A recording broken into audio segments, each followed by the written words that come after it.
This is Bill Ryan from Project Camelot and Project Avalon, and the date is the 16th of February 2010, and this is a bit of an unusual video presentation here because I'm taking the step of making a video as an interpretation and as a commentary on an audio interview which we did with an important witness who came and reported his story to Project Camelot a little while ago, about a couple of weeks ago.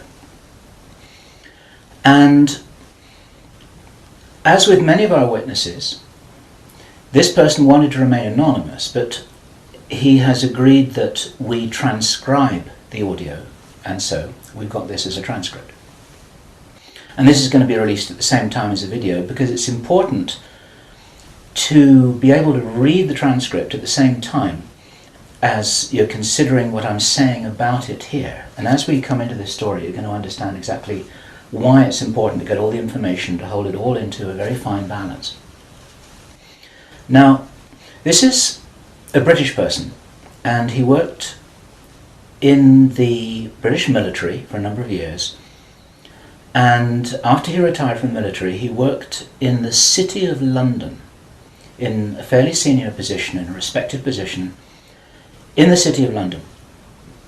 And for those people watching this video who don't know about the City of London, the City of London is it's like an enclave. It's like a financial enclave in the heart of London itself. Some people consider it almost a little bit like the Vatican. It's very old, it's very ancient. It's the heart of the financial system, not only of Britain, but possibly the world. Many researchers consider that it's very likely that the City of London calls the shots on the financial systems in America. They've got control over the Federal Reserve, the Bank for International Settlements, a whole bunch of things that happen. This is like the nerve center of the financial world. And it's very Masonic, it's very ancient, it's very traditional. And our source attended a number of meetings with senior Masons. And while many of these were interesting, they were routine by City of London standards. They were discussing financial affairs and so on and so forth. And then in the June 2005, he attended another meeting that he thought was going to be a routine meeting, but actually this was something rather unusual, and he realized it was unusual as soon as he arrived. In fact, in his interview with us, the one which we have the transcript of, you will see that he says that he felt it was an accident that he was there. He shouldn't really have been there. He didn't know what was happening. And as such, he didn't really participate in the meeting. He was there as a little bit as a fly on the wall. He was just listening to what was happening. And at first he didn't even understand what was being discussed. Now, the people there were Masons. There were senior Masons. They were about 25 or 30 people there, including senior politicians who most people in the UK would recognise by name. I do not know who they were. He didn't name them, and I didn't ask them, but he said these are well-known names. The chief of police was there, representatives from the church, representatives from the military, 25 or 30 people. And as he listened to this story being discussed, it was an informal meeting. It wasn't like at a big table with kind of notepads and water glasses and minutes and an agenda and a chairman. There were just people in a room who were talking about all of this stuff. And what they were talking about was a plan that had clearly been made a long time ago. And what they were discussing was they were discussing the implementation of this plan. They were discussing how things were going, whether they were on track or not. And what, for example, to give a flavour of this, they were discussing between them some of the problems that they had in the implementation of their plan. And as this little presentation continues here, you will realize what the plan was, and I'm going to be revealing this in very much the same way as it was revealed to our witness and as he revealed it to me, bit by bit, step by step. The first thing that he heard was they were talking about the fact that Israel didn't look as if it was getting prepared to attack Iran anytime soon. This was a problem. Even back in June 2005, they were apparently concerned that what it was that was planned on some kind of a timeline wasn't rolling out according to schedule, and this was an issue for them. So that attracted his attention very quickly, because he'd never been in a meeting when this kind of thing was discussed. Then they were talking about China and how powerful China was getting, both militarily and financially, very quickly, and that the Japanese weren't doing what they were supposed to do, which was to interfere in some way with the Chinese financial system. They weren't doing that, and this was another problem because China was getting too strong too quickly. Other things that were discussed were, for example, the coming financial crash, the centralization of resources, everything that we saw starting to happen in October 2008. They were planning that and referring to it in their meeting in June 2005. So there was clearly a rollout of some plan here, and he was quite shocked the more that he heard, and when he really realized what was happening, he was extremely shocked. And one of the reasons why I'm giving this video presentation now is to soften the blow and interpret this a little tiny bit, because it is shocking information. And what I also want to do is I want to try and differentiate out between what it was that he reported, because he'd heard it with his own ears, and what it is that is his speculation and my speculation about how all this fits together. It's very important information. We need to know this stuff. Even though it doesn't look like it's going to be on track, I don't think this will happen. I think that there are a bunch of crazy people there who are extremely determined to do something, and they were in a hurry, and this is important to understand. They were in a rush to try and roll out this sequence of events. Now, what he described is what the sequence of events was. It starts with Israel attacking Iran. Now, this hasn't happened yet. There have been a number of indications that there are forces which are trying to push this into happening. You've only got to follow the news for the last 2 years to realize that the public is being prepared for a justification for this kind of thing. Iran is being set up as being the bad guys that deserve something to happen to them, and so on and so forth. Now, that's going to be the start of what is like the opening gambit in a big chess game. And the plan is to provoke Iran or China to retaliate.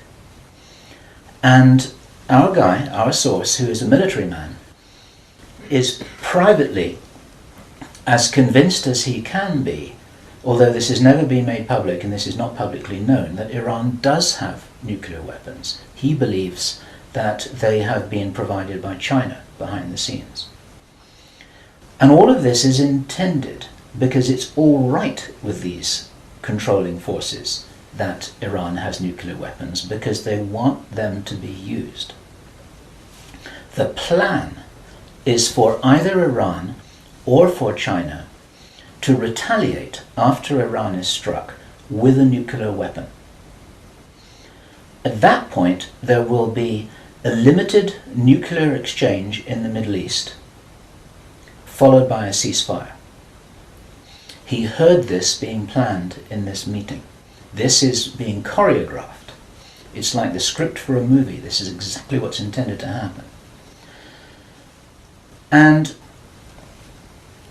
during this time, the other thing that's being set up for this, and many people watching this will be aware that this is being set up in the background. We've had a lot of information about this from a number of good researchers from many countries who are reporting this on the internet, that things are being set up in many of the Western countries for there to be heavy controls over populations, martial law, increased powers on security forces who are not just the army or the police, but in Britain, for example, our source said that he absolutely knew personally for a fact, that a very large number of private security people, their powers were being increased to give them the ability to arrest people, the ability to detain, the ability to handle riots in streets. And here we're talking about just regular people working in private security, people who give the parking tickets on the streets.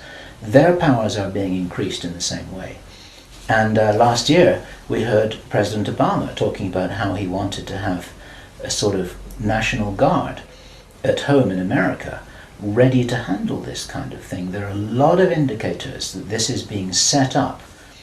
And in this rollout of this crazy scenario where it is intended that there will be a limited nuclear exchange in the Middle East, the idea is that as the world looks upon this with horror, then they will demand from their governments that there are heavy controls over travel, over communication, over people who meet, over people who protest in the streets. They want to make sure that they don't have crazy bombers on airplanes, crazy bombers in the shopping malls.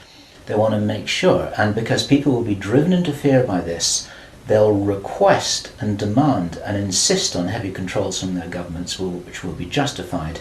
And this is where you're going to kind of get the martial law situation in all the Western countries.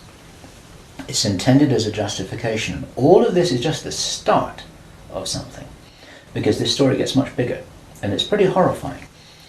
And if watching this now you're feeling a little bit shocked, this is how I was feeling when I heard this information, and this is how our source was feeling when he was hearing this information in this meeting, because this is just the beginning. Now, during the time of this ceasefire, everyone's shocked, everyone's frightened, everyone's really terrified about where this is going to go. There are all kinds of heavy controls over populations everywhere. And then the next thing that happens in this chess game that's being played is that biological weapons are released on China. You heard this being discussed in this meeting. They will release a flu-like virus that will be genetically targeted against the Chinese population. It's racially targeted against the Chinese people. It's designed to spread like wildfire and to knock out a large number of the Chinese people. And these people in this meeting were laughing about this. They said, China will catch a cold. Those were their words. China will catch a cold. And they were laughing about the fact that these biological weapons will wreak havoc among the Chinese population. And after that, then what effectively will be a kind of plague will actually spread right across the world to the West as well. Our source was not clear whether this was a Chinese retaliation or whether the thing would just spread out of control in the way that it would be very understandable if it did, whether it's racially targeted or not. These things actually mutate. So now you've got a situation where there's been a limited nuclear war in the Middle East. There's a pandemic that really is sweeping across the world and really is killing people very visibly.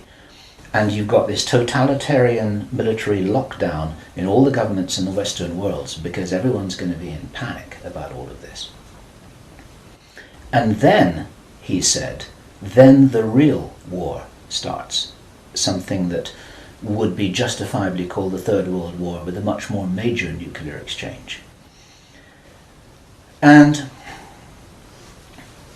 at this point, I asked him, is this just about population reduction? What is this about? Why are they doing this? Why this insane Dr. Strangelove plan for just unleashing all of this stuff on the world? Why do it? Now, as our conversation went on, I started to find answers to those questions. Now, some of this is speculation. I want to share this speculation with you because it's important enough that we work together here to figure out what's going on.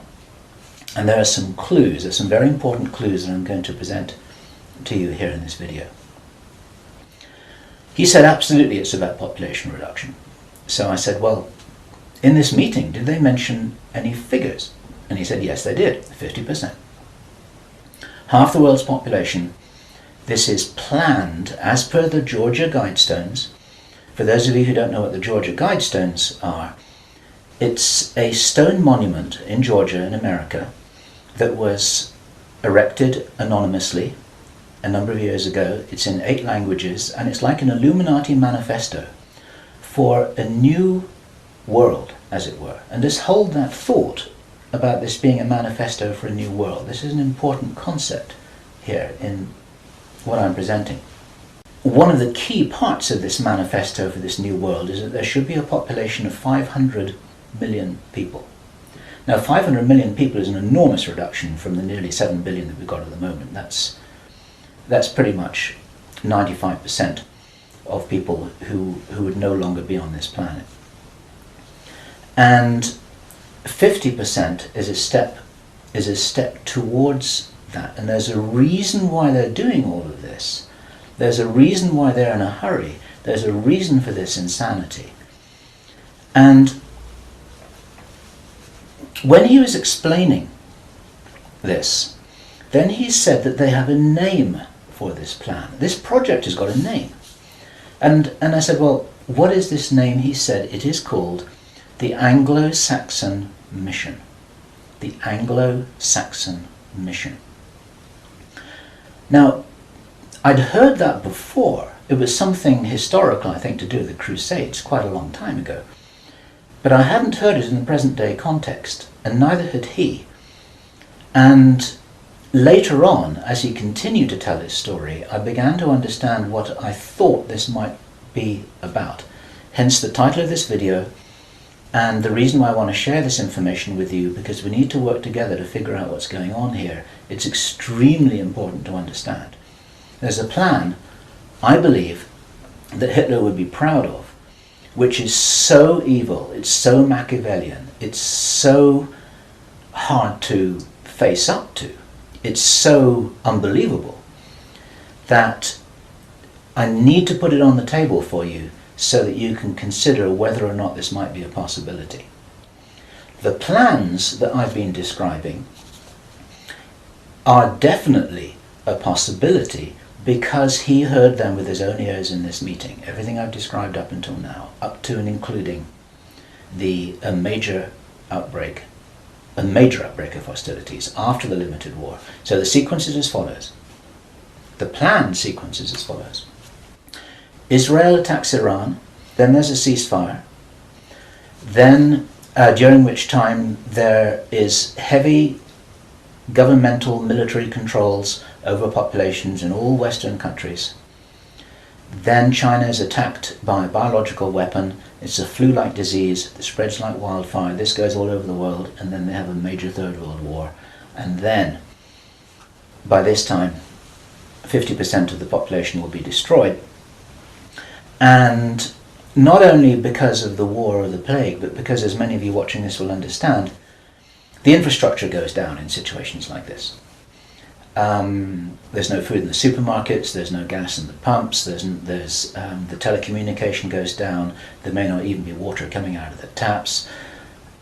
People are kind of thrown back into a Victorian era without the facilities to handle this, because most people don't have their vegetable gardens, they don't have their horse and cart, they're not able to survive in the way that we used to be able to. We're very, very vulnerable in our technological advancement. We're extremely vulnerable, and of course the controllers know this.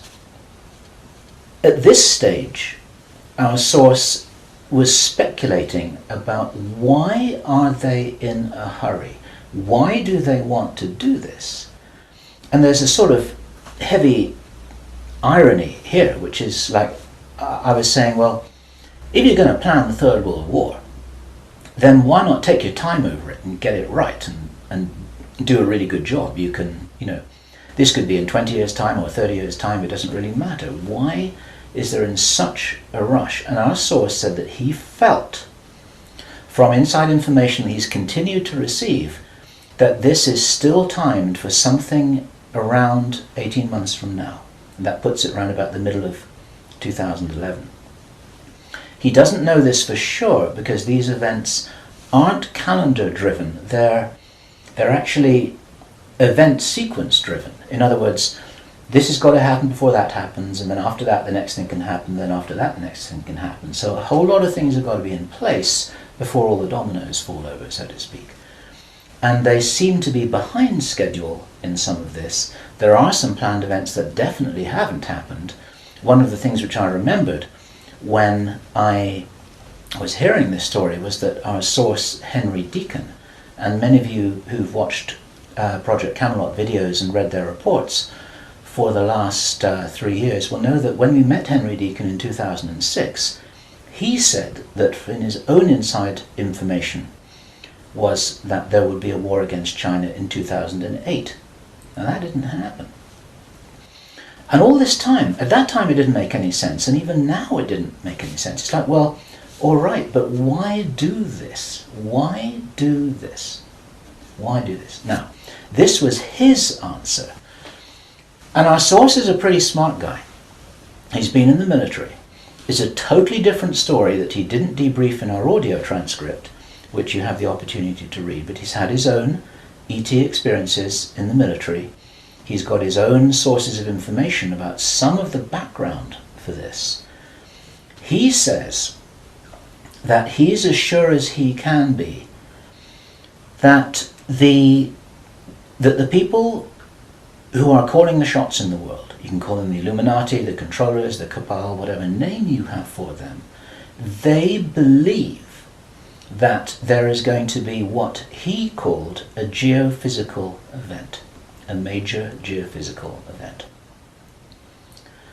He says that the best information that he's got is that the insiders believe that this is going to happen, or they are concerned that this is going to happen. And many of you watching this will know that this isn't a completely crazy idea. There have been trillions of dollars that have been spent on deep underground bases for some reason which we don't know why it is. You'll know about the seed bank in Svalbard. This is in the public domain, where all the seeds of all the plants and all the crops in the world have been buried deep inside a granite vault in northern Norway. There are many precautions being taken as if something might happen that could really threaten some of these valuable resources, including the seed banks of the world. Now, if there is going to be a geophysical event as they believe, this is because it seems to be preserved Illuminati inside knowledge, whether it's true or not, that there are repeated cyclical geophysical events about every 11,500 years. Information about what really happened to Atlantis was very probably in the Great Library of Alexandria that burnt down a couple of thousand years ago. There are persistent rumours that much of that information has been retrieved and it's in the Vatican Library. This is information which is not in the public domain and which the insiders may have access to. Whether it's accurate or not, the important thing is to realise that they probably believe that this will happen and they're making their precautions. And this might be the justification for this insanity that we've just heard about in this plan. Consider this. He said, if there's going to be a major geophysical event, something like a pulse shift, maybe it's Planet X, maybe it's some kind of energetic phenomenon that the solar system is going to be moving into, that's going to somehow destabilize the Earth or the Earth's crust in some way. We don't know. But if there were to be a major emergency like that, something that would actually make a war look very inconsequential, the thing that will help the human race to survive it, or will help parts of the human race to survive it, is if there is already emergency preparedness in place before it happens. In other words, If you knew that there was an emergency coming, if you knew, for instance, that there's a hurricane coming in to hit your city, then you put all the emergency preparedness in place beforehand. You have the troops ready, you have the infrastructure ready, you have the military ready, you have everything that you need ready to handle this situation so you can respond and react and recover in the best possible way. Our source suggests that the reason for this whole Third World War scenario is that then the Western governments, with the Chinese out of the way, will be in a state of such totalitarian control of their own population that they will be best equipped to recover and rebuild the new world after a cataclysm. And he thinks that this is what's happening. And I have to tell you that this terrible logic makes sense to me, that they would think that way. I'm not for a moment agreeing that this will happen. I think this is wild, crazy stuff, but if they believe that it's going to happen, then this could be their justification for this kind of plan that we've heard about is really being discussed. And this now is my own speculation right now, which also makes sense to me. And I invite your comments and your thoughts about this. We need to work together to figure out what's happening here. It's called the Anglo-Saxon mission. What that told me was that the reason for the name is because this is a white racist agenda for the inheriting of the new earth. It's a plan that Hitler would be proud of. If they think that a new earth needs to be rebuilt, a new world, think of that little phrase there, if a new world needs to be rebuilt after a cataclysm, they want the Anglo-Saxons to be doing it. They don't want the Chinese to be doing it. They get the Chinese out of the way first, and then the Anglo-Saxons will inherit this new world with the other nations, the Asian nations, the African nations, the South American nations. Presumably, it is assumed that they won't have the resources to be able to handle the situation in any kind of a way that gives them the strength to recover after whatever it is that they think is going to occur.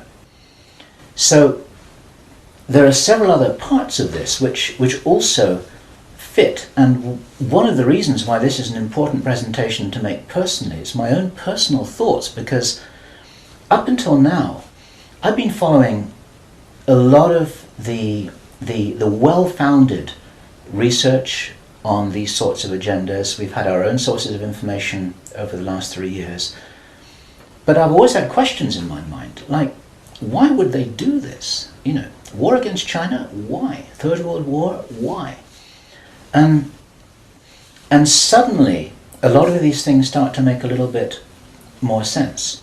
It's possible, for example, that when we heard from Jordan Maxwell in our interview with him, which we did at the end of last year, 2009, he described to us how he had researched a number of repeating symbols and images that had been used ever since the time of Hitler, and even long before that, about the dawn of a new day.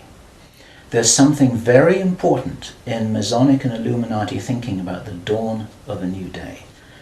And here we have possibly the reason for their belief that if you think about the possibility of a cataclysm, if they think this is really going to happen, the 2012 movie that many of you will have seen, after all of the flood and all of the earthquakes and tsunamis, then you've got these big ships sailing across a calm sea with the sun streaming through the clouds, and you've got the dawn of a new day, and the implication in that movie is that now those people will be able to rebuild the new earth because those are the survivors. It's the modern day Noah's Ark. It's possible that the dawn of the new day, that it refers to that. And it even occurred to me, and I'd be interested for other researchers to offer their views on this, that the very term the New World Order that we first started to hear about 20 years ago, actually longer ago than that, but the New World might be the post-cataclysmic world. The New World, it might be the order for the New World after the cataclysm. They may be planning who will inherit the new world. It may be nothing less than this. Maybe this is what the new world order is all about. It really is the order, the plan for the new world that they think is coming. They think this is going to happen. Now, I say again, it's very, very important to differentiate out all of this information here. I don't believe this is going to happen at all, but they might be doing something crazy to try and safeguard what they believe is their own interests. This is what we need to be aware of here. And what I want to do is I want to just state really clearly why there are profound reasons for not believing that anything like this is going to happen. There are a lot of things that haven't happened which were intended to happen. Many of you will remember I think it was the 30th of August 2007, there was a B-52 bomber that flew halfway across America from Minot Air Force Base to Barksdale Air Force Base in Louisiana with 6 armed nuclear cruise missiles on its wingtips, something that could never happen by accident.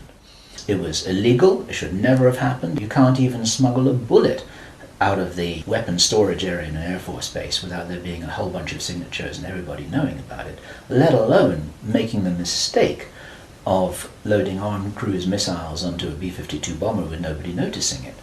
There was a reason why that happened, and that was actually prevented from going any further. It stopped at Barksdale in Louisiana. Some very brave airmen blew the whistle on that, and they did their job, and they reported it up the line. It appeared very, very briefly in the mainstream media, and after that it was completely covered over, and everyone said it was a mistake. That was no mistake. There was a reason why they did that. And what many of you don't know is that at that same time, at the end of August, a group of anonymous investors bet $2 billion that the stock market would fall by 50% before the 21st of September 2007. They stood to gain $4.5 billion if their bet had succeeded. These were what are known as put options. And the insiders in the stock market, they call them Bin Laden trades. It's a sort of ironic description because of the betting that took place around about 9/11. Okay, those people lost their bet. It didn't work. The plan didn't work. The stock market didn't fall. The bomber never went any further. And for all we know, that was intended to be the start of the Third World War. It never happened. Okay? We heard a few minutes ago, I was describing how Henry Deacon described that the war against China was meant to start in 2008. That didn't happen. A lot of people thought that was crazy. A lot of people thought he was crazy. Maybe he wasn't. Maybe he heard something that was a real plan, but they're 2 years behind schedule, and maybe this will never happen at all. There are a number of other things that may have been planned and which have never transpired. It's very interesting to think about the so-called Mexican flu outbreak, the swine flu outbreak. For the last 6 to 9 months we've been looking at a scenario where it looked as if they wanted to roll out vaccinations, they wanted a lot of people to get ill, they wanted to announce a pandemic. Even now there have been proposals to extend this pandemic declaration for another 2 years, and nothing's happening. In England we call it a storm in a teacup. There's nothing happening here, but maybe something was intended. Now, if it wasn't intended, it's possible that all of that could have been some kind of a test, just to see how people respond, to see how people react, to see how quickly it spreads, to see what the take-up of the vaccinations will be. And then, of course, us at Project Camelot and a number of other people who've been activists in this whole area trying to draw attention to all of this, now we're all on a database. They know who's going to stand up and start talking about all of this stuff. So it might have been an experiment, or it could have been a failed rollout of something. There's plenty of reason to believe that things are changing. This is the important thing. And those of you who've been following the work of David Icke, this is an important perspective here, because we support his work fully, in as much as he makes a beautiful presentation and he starts off by saying, we are infinite consciousness. there are many ways to put this, but it's very hard to disagree with that. We're immortal, godlike beings who've long ago forgotten what our power was. The potential of consciousness is enormous. It's very important to realize that how powerful we are may be the single most important component in this whole picture that enables us to save the day. This may be what it's really all about. Admiral George Hoover, who died in 1998, he was in the Office of Naval Intelligence in the US Navy. He talked to researcher Bill Burns, the editor of UFO magazine, and Bill Burns described this conversation with George Hoover to George Norrie from Coast to Coast AM. And what Admiral George Hoover told Bill Burns was the biggest secret according to what the American Navy had found out. Very, very interesting story. They were talking about the Roswell visitors, and Admiral George Hoover said that these visitors were us from the future. They were time travelers. They weren't extraterrestrials. Now, other researchers and whistleblowers have spoken about the same thing, and this is fascinating in itself. But what Admiral George Hoover said the biggest secret really was, it had to do with the abilities and the power of the consciousness of these travelers. Because they were us from the future, what the military authorities had found out was what humans are really capable of. And he said that this had been buttoned up really tight, because if we knew how powerful we really were, how powerful we really could be, then we would, in his own words, cause chaos around us, and this could never be permitted. We could rearrange the reality around us in the way that we wanted to, in the way that, if this is real, that the future humans have learnt how to do, which gives them access to these sorts of incredible abilities, such as time traveling. Philip Corso, in his book The Day After Roswell, described in some detail how his understanding was that the way the craft works was they were like an amplification of the pilot's own consciousness. It was their consciousness, it was their ability to travel and bilocate that was amplified by the craft, and that actually all of these abilities are basically abilities connected with the consciousness of the beings themselves. And if they are us, this is the message for all of us here. We're being deliberately dumbed down. Our food is being poisoned. Our children are being lied to in the schools. We're being fed propaganda in the media. We're being forced into this tiny little box. We're being kept busy with game shows and ball games, and we are discouraged from really finding out what it is that is our heritage on this planet. Eric von Däniken has just published a book which is called History is Wrong. There's so much which we are denied. George Green describes that we are known as the useless eaters, this surplus population of billions of people, with a tiny number of people at the top of the heap who are dependent upon us to police each other and to laugh at each other and to stop each other from getting out of line, because we're encouraged to conform to how we're meant to be. And so there's this straitjacket that there's the opportunity for us to break out of, and it's this straitjacket which has been deliberately put in place by these very people who've been creating this plan. Where this plan originates from, it's very interesting to speculate. Our source told us that this has been in place for a long time. He'd first heard about the Anglo-Saxon mission as long ago as 1976. The Illuminati symbolism about the dawn of a new day has been going on for a long time. Many people think that this plan requires such a superhuman level of intelligence and strategic understanding, and is so ruthless and so cold, that the logic suggests, and David Icke says this, Jordan Maxwell says this, we say this ourselves with full agreement, that this didn't come from a human source. People aren't capable of doing this against other people. There's something else behind this. We have to think big. We have to think from the highest spiritual viewpoint that we possibly can do. That these people shouldn't be fought. What must happen is we just withdraw our consent from these things that are being done to us, from this plan that we're part of. And as I was saying just before, if you're in the military or if you're in intelligence services, withdraw your consent from this, because these plans can't happen without it.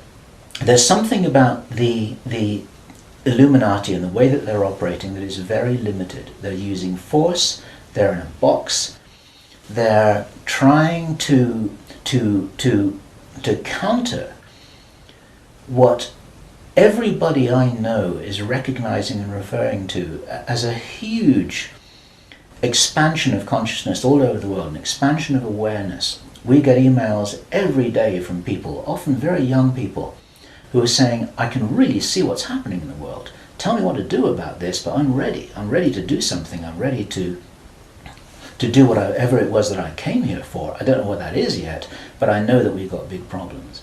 20 years ago, people weren't saying that kind of thing. There's a huge rollout of some kind of an expansion of consciousness. It's a morphic field that's growing enormously. And there's something that's changing. And my personal belief is that this is certainly being supported by benevolent non-human agencies, let me put it this way, who know about this kind of plan. They don't know whether it's going to happen or not, but they know that it's being planned. A lot of contactees, there's some channel information, need to consider channel information extremely carefully. But there is channel information and there are contactee reports that all talk about scenarios like this and how we must be wary, how we must be careful, how we've got to guard against it, how we've got to insure against it, how we've got to be prepared for something like this. And it's entirely possible that this increase in consciousness is happening in direct response with this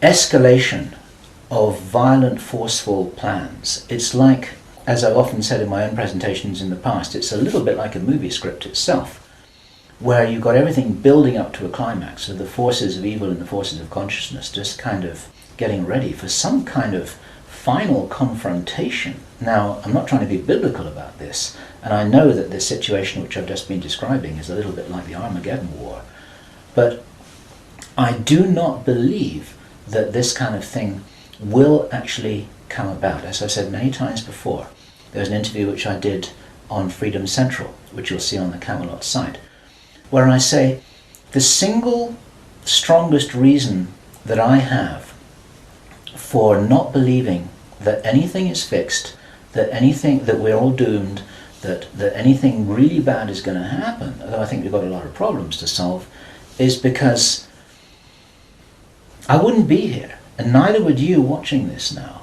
I'd have incarnated on another planet. I'd have gone somewhere else.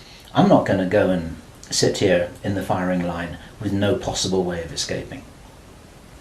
There's a job to do here, and many of you watching this will be aware of the fact that we're here to do jobs. It's what Dolores Cannon calls volunteers.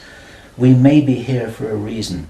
We may be here to help catalyze this increase in consciousness, and that's what's going to prevent this kind of thing from happening, because if we do not agree that this is the future that we want, then that's not what we're going to experience.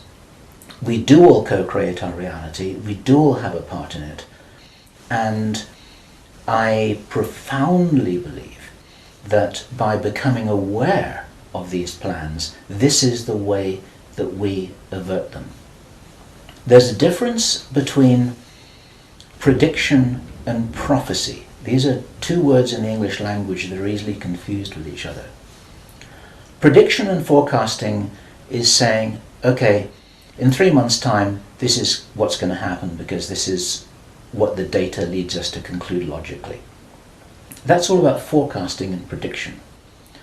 A prophet does something different, and it's a word to be used with care because it's often misused, it's often misunderstood, and it's like a biblical term, and some people react against it for that reason. But what a prophet always used to do is to say, listen, if we don't wake up and if we don't take action, then this is what's going to happen.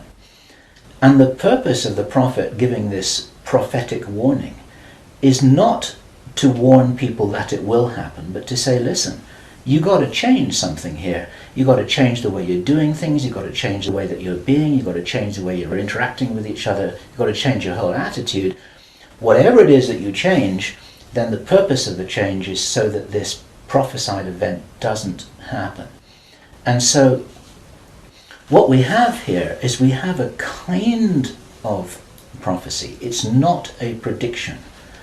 And I'm using this word very, very carefully because the reason why I'm making this statement, the reason why we're releasing this information is to make sure that this doesn't happen.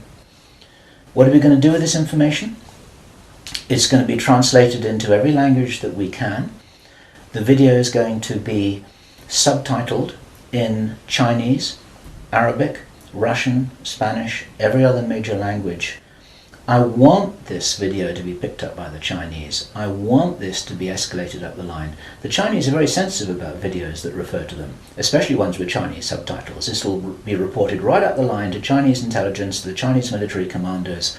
And the reason for that is because, first of all, if this is nonsense, it doesn't matter. Okay. But if this is a really serious threat, then those are the guys who need to know about it, because their first nuclear response, which is designed to be provoked, is the thing that actually sets this whole thing on fire. And so, to any Chinese military commanders who are listening to this, don't do it. Okay? None of us must do anything here that is in alignment with their plans. There's a wonderful scene in the Avatar movie that I loved so much, which was when the woman helicopter pilot who was ordered to fire her weapons at the big tree, she's just about to fire, and then she says, I didn't sign up for this. And then she turns around and she goes home. She's not going to be part of this. There are many people in the military who never signed up for anything like this. There are many people in the intelligence services. They never signed up for anything like this. They signed up when they were young, thinking that they were doing the best thing for their country, thinking that they're doing the best thing for mankind. They're not all evil at all. And so as a direct message to those of you in the military and the intelligence services who may be watching this or may have had this brought to their attention, you don't have to do this stuff just because you're told. You need to support what's best for the human race. You don't need to follow orders if it's going to lead to a huge destruction here, which is in no one's interests apart from the controllers who have an agenda of their own, and that agenda doesn't feature you and me, that's for sure. Okay, so that's the end of my presentation. I want you to consider this information. I'm not urging you to believe it. I want you to research it. I want you to check it out.